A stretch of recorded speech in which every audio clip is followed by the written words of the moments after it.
So this week we were talking about who's in your tribe. Now, tribe is such a trite word in a way. So it's, it's the zeitgeist word for it, isn't it? Hi, Zoe. It's, the buzzword of tribe, when realistically we're talking about your audience. So your target audience, your customer base, your tribe of people. Basically, who is your tribe? That's what we're trying to establish. That is the fundamental thing that we need to establish right at the beginning of starting out your business. So how do you go about working out who that marketing tribe is? Zoe, you just distracted me. Thank you, lovely. So how do you go about finding out who your tribe really is? And why is it even important? So do you know who you're talking to? Do you know who your tribe is? So many businesses start because they think they have an amazing idea. And most of them do have an absolutely brilliant, rock solid idea. But what they don't actually know is who they're talking to. And that's how failures come about, really, because they've not done that investigative piece beforehand, that market research to work out who they're actually talking to. Market research is absolutely vital. It helps you understand if there's any demand for your product. It helps you understand the size of the market. So, for example, if your product is only going to be viable if you can sell hundreds of thousands of units, if that's the only way you're going to make a profit, is selling massive amounts, but the size of your market is only about this big, and you're only going to be able to sell hundreds maybe in a year, it's not going to be worth doing. But you have to do that investigative piece, that market research, to understand how big that market really is. The saturation level as well. It may be that you are going into a market with a product or a service that is, good morning Amanda, that is absolutely saturated. There could be hundreds and hundreds of thousands of people doing what you're doing.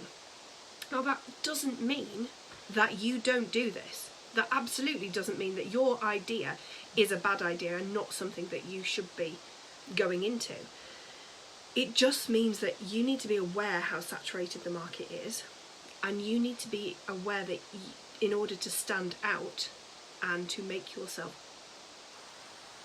saleable to customers, you need to put that point of differentiation. You need to find that brand story, which is what we're all here for in the first place. So you really need to know you're going into a market that's full of people, and arm yourself beforehand with your brand story, so you can go into a market and say, this is why I am different. There are hundreds like me, or there are hundreds that are offering the same service, but there is only me that does this X, Y, and Z. So that market research piece, to really understand who your audience is absolutely vital. Only then, once you know who they are, will you be able to talk to them and develop those marketing strategies and those marketing points that really engage with them on their level.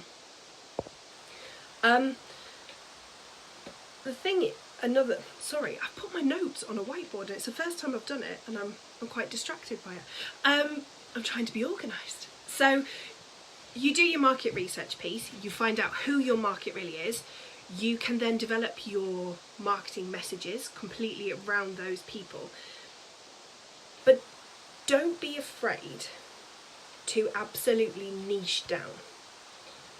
Once you know who you're aiming for, there's always a case for cutting that down a little bit further in order to really tailor those marketing messages.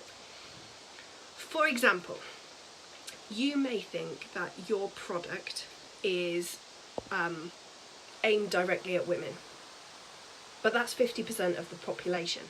You're not going to be able to talk to every single woman through your advertising campaigns.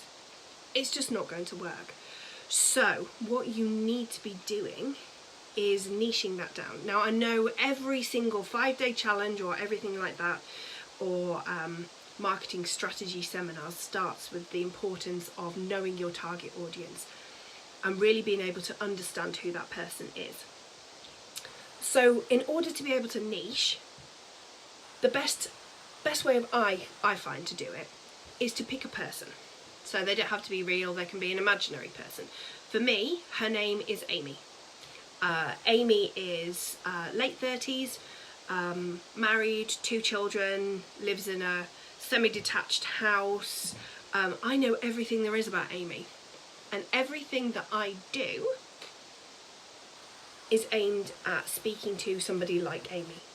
You know, it could be 10 years either side, it could be single parent, but what I'm doing is aiming it at an Amy type person. So I can tailor my advertising messages, I can tailor my my PR, my Facebook posts to really get to know Amy, to speak to people who are like Amy. So at the university, for example, where I used to work, we had avatars then, and we had student avatar, we had for individual courses. Each individual course would have its own individual avatar. So you would tailor the messages to that person. So somebody studying chemistry will be a different person to somebody studying drama. So you can speak to the different people, and you can aim advertising at a course level at different people. And then you've got the parents. So you have a separate campaign for advertising to parents. So really digging deep into it, understanding your tribe, your audience, to that deep level will just do nothing but enhance your marketing. It'll do nothing but help you to understand who you're talking to and be able to engage with them in a really meaningful way. Now, I know niching down your tribe can be quite scary, because all of a sudden you're going from 50% of the population down to 5-10%, maybe less, probably less than that actually.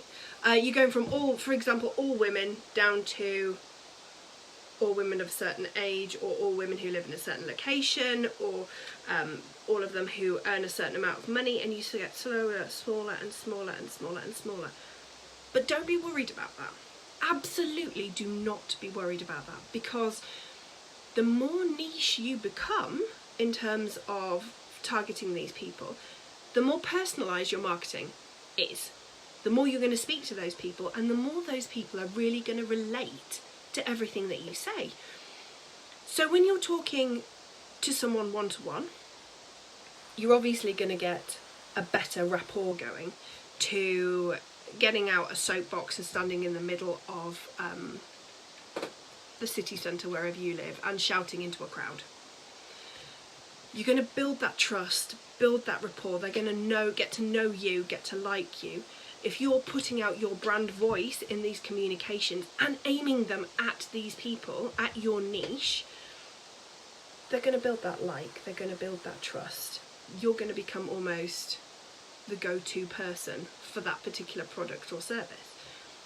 If you get to know people, they will get to know you. It's that two-way street, and building those really meaningful engagements and relationships. So in order to attract your ideal customer, you need to know who they are. You need to be sure in your mind who they are. You need to be able to write down all the things about them. You need to know how you would talk to that person. Maybe find someone like that in real life and talk to them. Understand their vocabulary. Go and find other brands who are doing similar things to what you're doing, other businesses who are doing similar things to you. Find out how they're talking. Are they attracting the same type of people? If your target audience is Gen Zs, so far younger than you than me, definitely. If you want to talk to them, find out. Go and hang out on Snapchat. Go and hang out on TikTok. Find out a bit more about how they work, what vocabulary they use. The same with if the target audience is not you, go and hang out where they hang out and find out more about them. next week I'm going to be talking a bit more about how you actually find your customers. So a bit more about the channels and where people are and how you can go and do that.